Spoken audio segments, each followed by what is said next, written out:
Hello, well thank you for joining me. It's Tuesday the 30th of April, so we're at the end of a month. I feel like April went really quickly, but I feel like a lot has changed. I feel like it was a bit of a game changer month. So what I'm going to do is pick a tarot card that's going to summarise the energy and perhaps a message for you for the month that's just passed, and then we're going to pick a card for one that's just coming for May. So let's see what comes out.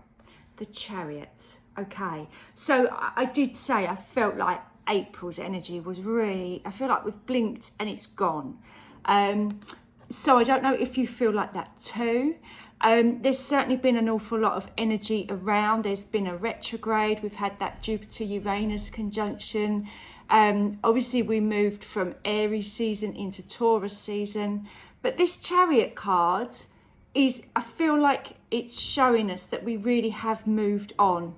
Okay, so you've got the city in the background and you've got this lovely charioteer, very powerful, riding along that road.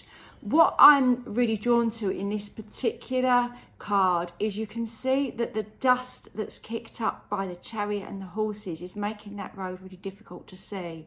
I feel like that is really relevant.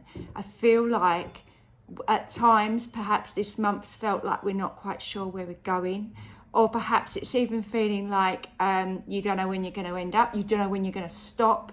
Obviously this lady's power is coming from these two horses, so she's got to be in charge of those, otherwise they could veer off in different directions, they could overturn the chariot.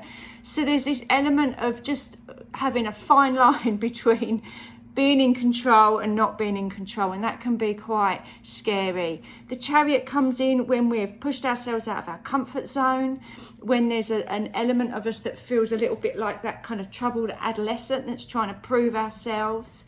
And it can come in when we're really forcing ourselves to push forward in a particular way. Now that can be your career, it can be your higher purpose. What I do love about this particular card as well, we've got the wings here on the back of the chariot. We've also got the bird there. So I do feel like there was that spirit guidance. Perhaps the bird is giving the bird's eye view and saying, that's okay, I've got you. Just keep going down this path. So I feel like there's a connection there, that the spirit are really willing you forwards and you are willingly going forward, but perhaps you don't quite know where you ended up. Perhaps you've got to the end of April and think, oh my goodness, what have I got myself into?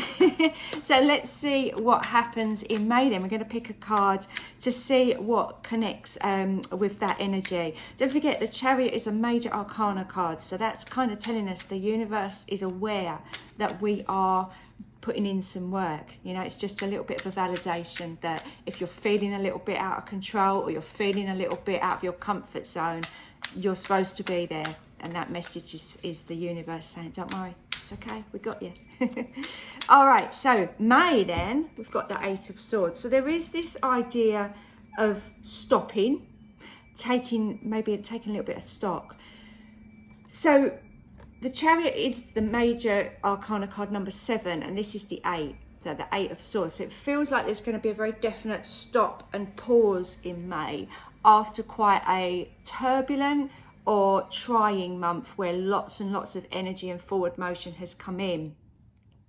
So as you can see here, that the bird is I feel like the universe or your spirit guides guiding you. I feel like these birds are less helpful. And I want to say these are birds of the past. These are birds that are coming in to tie us to a particular way of life or mindset that has held us back in the past. With the Chariot card, there always comes that idea of challenge. Okay, there's a challenge coming up. There's a chance for you to move forward. And of course, with every challenge, we meet obstacles. Now, I don't feel like these obstacles are going to be in the path of this chariot. I feel like they're going to be in our mind somehow. And ego kind of springs to mind when I say this. And the reason I'm saying that is because, yes, our ego can be very proud of us and shout from the rooftops what we can do and what we've done. However, our ego only knows experiences that we've already had. So our ego is no use to us if we are now starting something new in our lives, if we're now building a new a new world for ourselves, a new mind for ourselves. You know, if we've got a vision of ourselves that hasn't been created yet, our ego's no help to us, because it doesn't know that person, it doesn't know that version of you. So it's gonna go to what is comfortable, what they know. And so that is why our mind can sometimes hold us back when we're really trying to push forward with something, okay? Obviously the swords are related to the air, to the mind, and I feel like this is time for you to really break free of all those things, all those ideas, or all the past yous that you now don't want. I'm really drawn to saying this is potentially about a career change, because I feel like I've heard a lot of people recently, so this is why I'm saying this, and if you're one of the people that's had this conversation with me, you'll know what I'm talking about. There's so many people I know that have got an amazing talent, be it an artist, or, you know, a reflexologist, or whatever it is, a psychic, a healer. If you've got a really amazing a yoga teacher, but you're only giving it just a small amount of your time because your ego and your mind is telling you, no, I can't do that because this is my life and this is who I am and this is what I've got to do. And it just seems a shame that there are so many people out there with incredible talents, that are not using them to the best of their ability. It's like, here we are knowing that we've got this power within us, and here we are holding it back. Such a shame. And it does mean sometimes you have to take a bit of a gamble. Maybe you do have to walk away from a more, you know, a little bit of money in a job that's got security to do the job that you really are born to do. And that does take a lot of faith, doesn't it? And that's what I say. I feel like our ego is the one going, oh, no, we can't do that. We can't do that because I've got no experience of being that person. So it can't be good for us. So all I would say is here for the month of May, your mind may not be your best guide. I feel like the universe is our guide. The universe, this bird's eye view up here going, look, just follow this path. You don't need to know where you're going. You don't even really need to see the road. Obviously, if you're driving, you need to see the road. But, you know, it's just that idea of don't worry about the how's it going to happen. Don't let your ego restrict you. You are on this path for a reason. You are going where you need to go.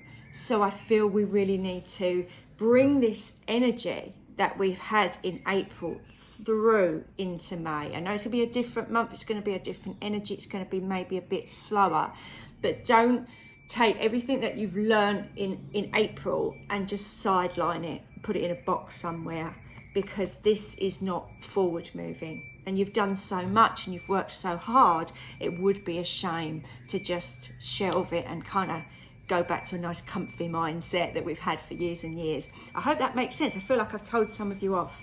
Okay, I'll be back again tomorrow with another reading for you. Please do like and subscribe, and I hope to see you then. Have a lovely day. Bye for now.